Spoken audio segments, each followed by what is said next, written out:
To leave it there, and we're going to move on to another subject. 16 months ago, the Sudanese government signed this comprehensive peace treaty with southern rebels to end the 21-year-old civil war, out of which the Darfur crisis grew. Ongoing peace talks in Abuja, Nigeria, have stalled over issues related to the disarmament of the various factions, oil wealth, and so forth. Are all the people at the table who need to be at that table in Abuja, Mudawi?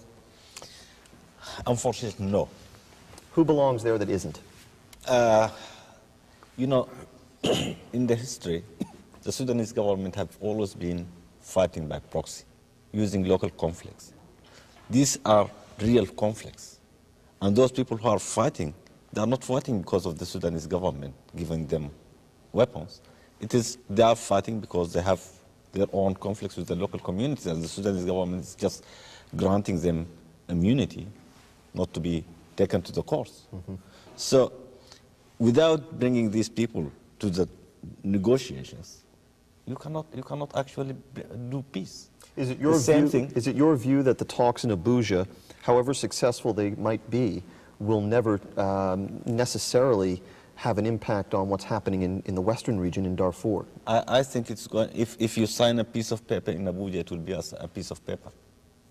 The level of violence is going to increase. Samantha Power, your view of the Abuja talks so far?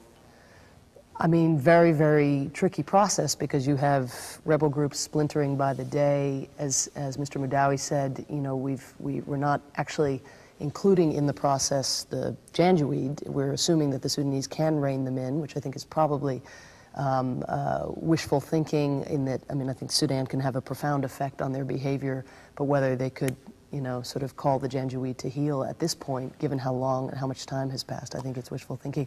I think that until you get a stable security situation, or a relatively stable, a more stable security situation, people are necessarily going to gravitate toward those they feel can protect them. And if it's not going to be the African Union or a UN force or European countries joining an African force, then it's going to be rebel groups and Arab militia. So to think that we can do politics and do Abuja without getting this protection piece right and the security piece right, I think is truly wishful thinking. We're closing in